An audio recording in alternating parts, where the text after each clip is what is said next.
सकता है। देखो अब तुम लोग पढ़ के आ चुके हो पहला जेनेटिक मटेरियल जिसको हम क्या बोलते हैं, डीएनए। अब मेरे पास एक दूसरा जेनेटिक मटेरियल भी है जिसको क्या कहा जा सकता है, आरएनए। सबसे पहले हम लोग डीएनए की थोड़ी अंदरूनी फोल्डिंग्स देखते हैं और उसके बाद हम आरएनए की तरफ जा सकते हैं। एक डीएनए कैसा दिखता है अंदरूनी लेवल पर, कौन बता रहा है? कितनी तरह के नाइट्रोजनस बेस पेयर से डीएनए बना है? 4, एडेनाइन, ग्वानाइन, साइटोसाइन, थाइमीन। अब अगर ये तो बहुत इजी हो गया, अगर हम कॉम्प्लेक्स कर दें, कौन सी शुगर से बना है? डीऑक्सीराइबोस। वो कैसी शुगर है? 5 कार्बन की शुगर है ना, पेंटोज शुगर है। साथ ही साथ तुम क्या देखते हो, डीएनए में कौन सा मेटेलिक ग्रुप ऐड है? जैसे तुम्हारे खून में है आयरन, वैसे तुम्हारे डीएनए के पास क्या है, फॉस्फोरस। तो हम लोग क्या देखते हैं, अगर आप एक पेंटोज शुगर बना रहे हो जो कैसे दिख रही है, कुछ इस तरह से, ठीक है, फोकस एंड अटेंशन, ऐसे कुछ आपकी पेंटोज शुगर दिख रही है। ये first carbon, second carbon, third carbon, fourth carbon and your 5th carbon. इसके ठीक ऑपोजिट आप क्या बना दो, एक उल्टा वर्जन ऑफ दिस शुगर बना दो। अभी देखना डीएनए में कैसा है, और जब हम तुमको दूसरी साइड पर आरएनए बताएंगे तो तुम देखना उनकी बॉन्डिंग्स में क्या फर्क है।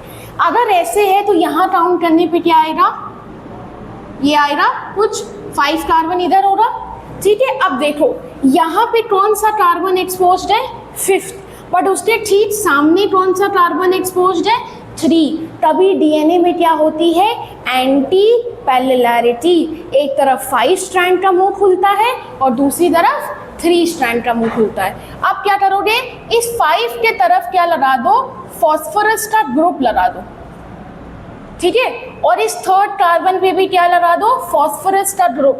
तो हम क्या देखते हैं, जो 3rd कार्बन वाला कार्बन है उसको फॉस्फोरस 5th कार्बन के साथ बॉन्ड कर देता है। ये तुमको एज इट इज अपने पेपर में बनाना आना चाहिए। देखो this is your 5th carbon and this is your 3rd carbon. आपस में दोनों को कौन बॉन्ड से जोड़ता है, फॉस्फोडाइईस्टर। नॉर्मल फॉस्फोईस्टर क्या है, ये वाला, this is only your phosphoester. When I say दोनों कार्बन को, तो आई कैन से व्हाट, फॉस्फोडाइईस्टर, ठीक है। अब सामने की तरफ क्या होगा, सामने की तरफ क्या होने वाला है, एक्सपोज्ड है कौन होगा, क्या एक यहाँ पर फर्स्ट कार्बन के पास नाइट्रोजनस बेस पेयर नहीं देखोगे, बिल्कुल देखोगे। लेट्स इमेजिन वो क्या है, एडेनाइन। एडेनाइन सामने वाले किसके बॉन्ड बनाता है, थाइमीन। वो भी कैसा हाइड्रोजन बॉन्ड, डबल। अब ये बताओ किस कार्बन से जुड़ा होगा, कुछ इस तरफ से। तो एक कार्बन किसी नाइट्रोजनस बेस से कौन से बॉन्ड से जुड़ा है, एन ग्लाइकोसिडिक लिंकेज। अब यहाँ 3rd है, अब देखना है, देन एक और ड्रॉ करते हैं।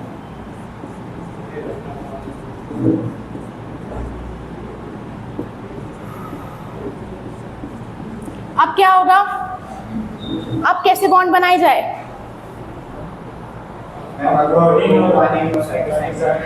ठीक है, यहाँ पर अगर हम ग्वानाइन डाल दें और ट्रिपल बॉन्ड बना दें और साइटोसाइन को बना दें तो एक ये हो जाएगा।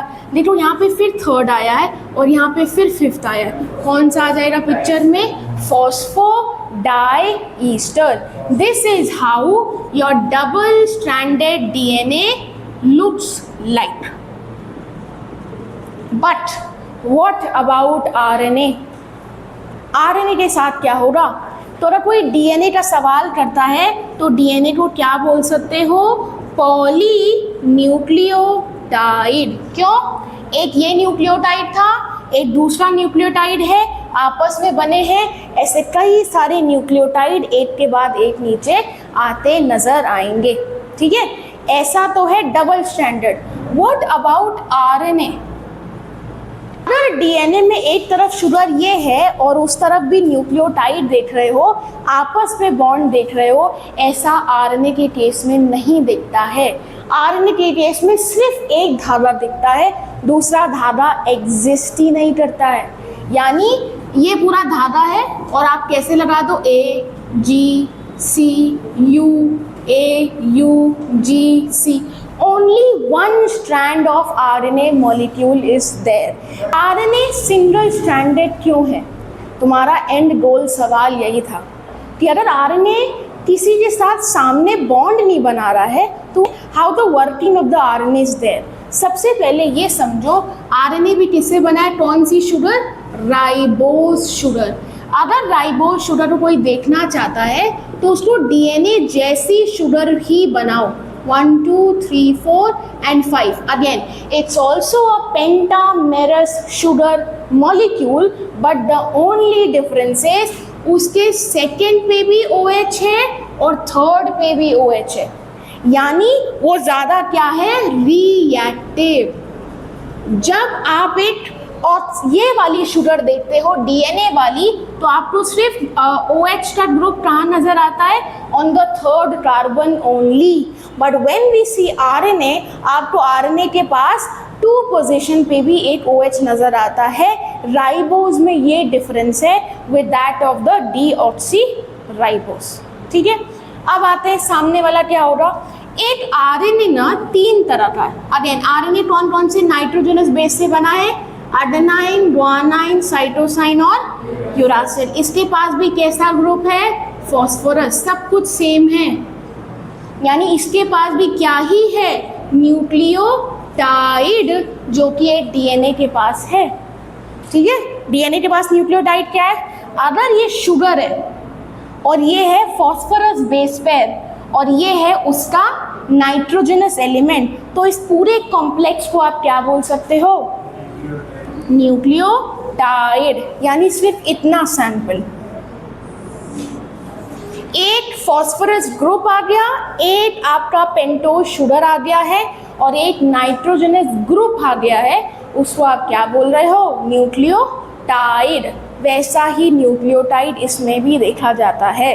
डिफरेंस कहाँ आता है, one is your mRNA, second is your tRNA and third is your rRNA।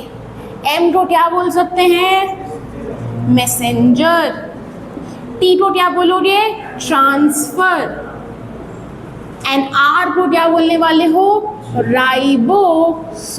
पहले आते हैं कौन से आरएनए में, mRNA।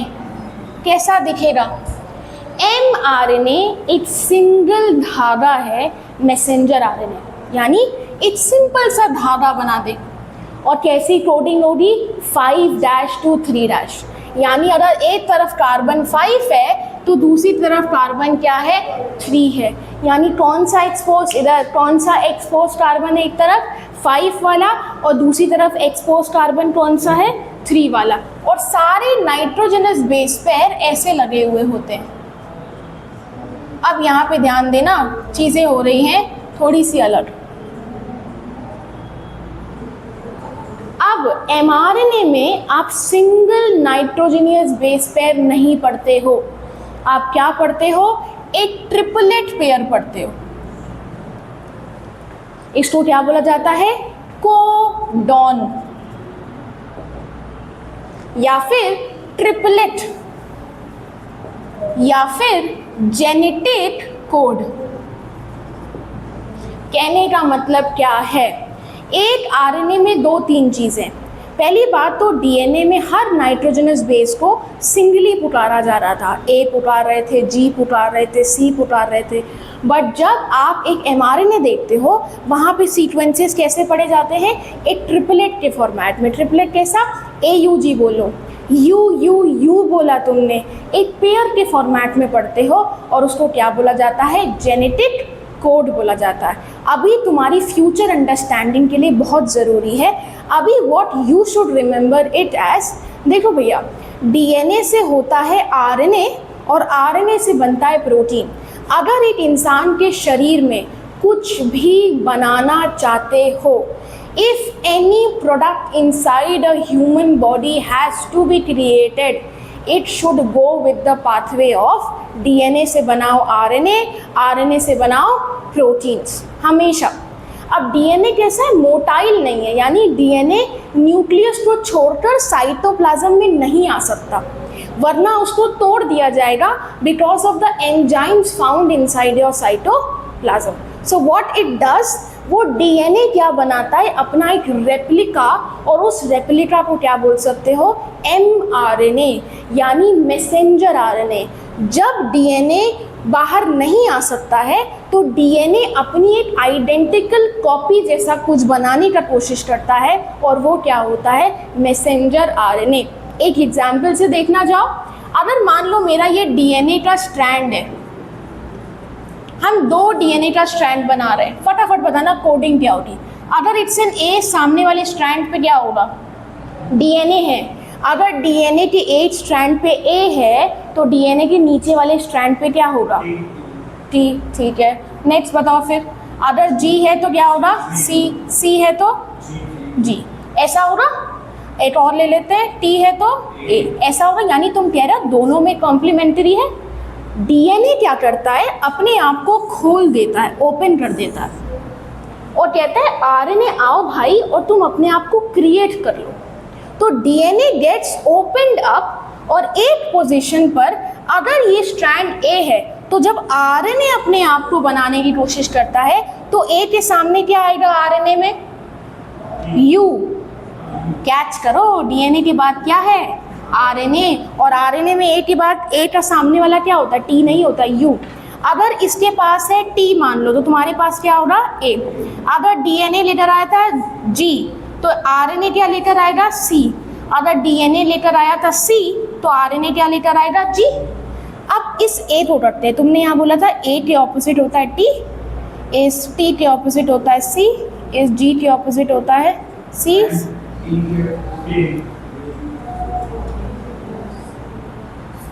ना, क्या ये ऐसा ही दिख रहा है, only the difference of T is shown, यानी कहीं न कहीं DNA के 2 धागों में से एक धागा mRNA जैसा ही होता है। यानी 2 पेरेंट एक DNA, और DNA का कितना धागा है, 2, उसमें से कोई एक धागा बनता है सांचा, यानी template for your RNA। So out of 2 strands of the DNA, 1 single stranded RNA molecule is created, and that type of RNA is referred as messenger RNA. Why? Because DNA के पास क्षमता नहीं है, DNA का काम सिर्फ order देने का है, करवाएगा कौन, mRNA। तो कभी भी कोई पूछे what is a messenger RNA, messenger RNA is the first product जो कि DNA से बनता है। तो DNA के 2 धागों में से एक धागा उसका टेम्पलेट होता है, एग्जैक्ट ऑपोजिट कॉम्प्लीमेंट्री रखता है। दूसरा धागा हम इसीलिए कॉपी नहीं कर सकते थे और RNA को भी डबल स्ट्रैंडेड नहीं बना सकते थे, क्योंकि फिर यही वाली कोडिंग आ जाती, और यही कोडिंग आती तो सेम कोडिंग के बीच में बॉन्ड तो तुम बना नहीं पाओगे। इसीलिए out of 2 DNA strand only 1 comes as your RNA molecule. एक कैच और ये है, से फॉर इंस्टेंस तुमको बनाना है एक बार में 2 enzyme. Let's imagine insulin hormone भी हम बनाना चाहते हैं, और हम चाहते हैं ग्लूकागॉन हार्मोन भी बने। इंसानों में क्या होता है, एक टाइम पर एक ही का mRNA बनेगा, या तो तुम इंसुलिन का mRNA बनवा लो या तुम ग्लूकागॉन का mRNA बना लो। यानी पूरा DNA, पूरा mRNA नहीं बनता है। उस DNA में से जितना तुम्हारे इमीडिएट यूज का जीन है उतनी ही कोडिंग दोबारा ली जाती है RNA में। यानी out of the bulk of the DNA, RNA is very specific. जो सामान बनाना चाहते हो सिर्फ उतना ही DNA का हिस्सा mRNA बनेगा, पूरा हिस्सा DNA का RNA नहीं बनता। इसलिए mRNA छोटा होता है, स्पेसिफिक होता है और सिंगल स्ट्रैंडेड होता है। बिकॉज अगर आप इसको डबल करने की कोशिश करोगे, कॉम्प्लीमेंट्री ही नहीं बैठेगा, बॉन्ड बनेगा नहीं। ठीक है, this is what your mRNA। हम ये बताना चाहते हैं, मान लो राइबोसोम है, एज एन ऑर्गेनाइल राइबोसोम क्या है, राइबोसोम के पास क्या है, दो सब यूनिट, एक है तुम्हारे पास लार्जर सब यूनिट और एक क्या है, स्मॉलर सब unit. Every ribosomes looks like what, a larger सब यूनिट एंड स्मॉलर सब यूनिट, ठीक है। इनके बीच में हर सब यूनिट किससे बनी है, प्रोटीन और rRNA। तो एज सच मेरे पास कोई भी स्ट्रक्चर नहीं है तुम्हें दिखाने के लिए। हम सिंपली क्या ड्रॉ कर सकते हैं, प्रोटीन की कोटिंग बना दी हो और RNA को ऐसा दौड़ता हुआ बना दिया हो, because rRNA is very tightly wrapped with proteins. Ribosome के अंदर तो कोई स्ट्रक्चर एग्जिस्ट नहीं करता, ठीक है, वो बंधा हुआ है। मेरे काम का कौन सा है, tRNA, single strand of RNA धागा है। दिस इज योर 3 एंड, मान लो ये ऐसे जा रहा है, नीचे आया ऐसे हो गया, इधर आया ऐसे हो गया, ऐसे। एक धागा क्या होता है 3' और एक धागा क्या होता है 5'। क्या ये दो धागे हैं या एक सिंगल धागा है, एक सिंगल धागा, यानी RNA का एक सिंगल धागा इस तरह से मोल्डेड होता है कि कुछ ऐसा नजर आए। क्या क्या देखने को नजर आएगा, इस तरफ होते हैं एंटीकोडॉन और एक आर्म कैसी होती है, ribosomal binding site and the other is amino acyl synthetase. ये बताओ mRNA में क्या था, AUG, AUG का उल्टा बताओ हमें, A का उल्टा क्या होगा, U, और U का उल्टा A, G का उल्टा C। तो तुम कह रहे हो UAC होना चाहिए, वो एग्जैक्ट यहाँ होता है। यानी जो जो mRNA के कोडॉन्स होते हैं उसका ठीक ऑपोजिट tRNA के पास होता है। भाई तुम ये समझो, हर एक mRNA का ऑपोजिट किधर होता है, एंटीकोडॉन साइट पर। और मेरे पास ना बहुत सारे tRNA हैं, हर tRNA के पास इसके कॉम्प्लीमेंट्री सीक्वेंस का क्या होता होगा, एंटीकोडॉन, जिससे बात बनती होगी। हर बार tRNA mRNA के पास आता होगा, उसकी बॉन्डिंग समझता होगा, वापस साइटोप्लाज्म में चला जाता है और साइटोप्लाज्म में जाने के बाद जो अमाइनो एसिड चाहिए था उसे पिकअप करके लाता है और डोनेट कर देता है राइबोसोम्स के पास। अभी लेट्स गो विथ स्ट्रक्चर, फिर हम तुम्हें वर्किंग बताएंगे। मेरे पास एक कौन सा एंजाइम है, अमीनो एसाइल सिंथेटेस, ठीक है। अब देखो, लेट्स इमेजिन, ऐसा कुछ है ना। अब लेट्स इमेजिन तुम्हारा mRNA जब बन गया तो वो साइटोप्लाज्म में आ गया था, ठीक है। आपका mRNA जैसे ही बना, वो राइबोसोम, वो न्यूक्लियस छोड़कर साइटोप्लाज्म में आ गया। जैसे ही mRNA साइटोप्लाज्म में आ गया, उसको वहाँ पर छोटी सब यूनिट ऑफ राइबोसोम्स मिल जाती है। जब छोटी राइबोसोम की सब यूनिट इसके साथ जुड़ जाएगी तो लालच में बड़ी वाली भी जुड़ जाती है। Complex complete. अब क्या होता है, जो भी कोडिंग एक mRNA लाता है उस हिसाब का tRNA यहां पर आकर फिट हो जाता होगा। पहले आता है, एक बार अपने कोडॉन्स को थ्रू अपने एंटीकोडॉन्स पढ़ने की कोशिश करता है, फिर यहाँ से चला जाता है, फिर गया साइटोप्लाज्म में, वो खूब मंडराएगा, घूमेगा कहाँ उसके काम की चीज़ें हैं। जब उसको अपने काम का अमाइनो एसिड मिल जाएगा तो क्या होगा, अपने एंजाइम्स की मदद से वो इनएक्टिव अमाइनो एसिड को क्या कर देगा, एक्टिव कर देगा। और जब उसने एक्टिव कर दिया, एक प्रोटीन अंदर वाली साइट पर अटैच हो जाएगा। tRNA बार बार आएगा, कोडॉन्स पढ़ेगा, अमाइनो एसिड को एक्टिवेट करके लाएगा, छोड़ देगा, आएगा mRNA की कोडिंग पढ़ेगा, अमाइनो एसिड एक्टिवेट करके लाएगा, बार बार छोड़ देगा।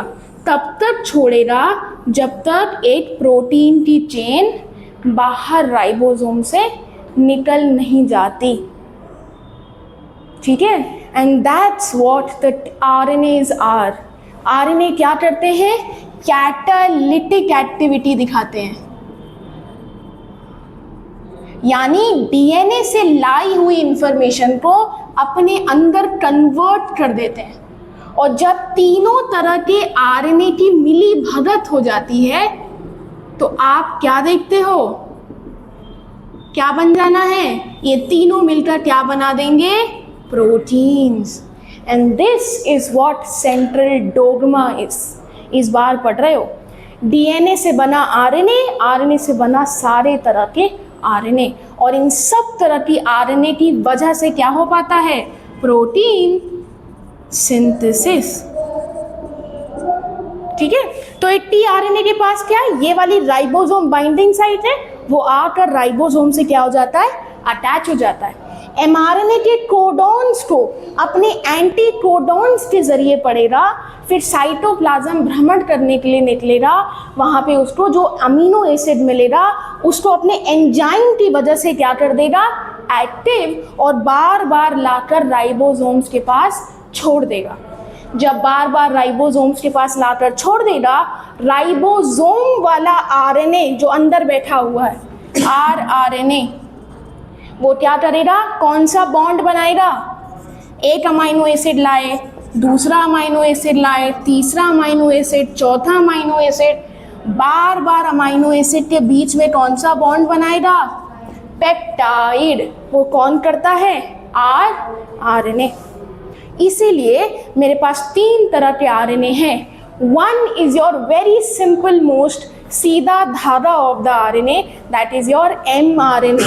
द अदर इज तुम्हारे राइबोसोम्स में अटैच है rRNA, एंड सबसे कॉम्प्लेक्स इज योर tRNA। आज की क्लास के बाद तुम्हारा DNA and RNA fully done.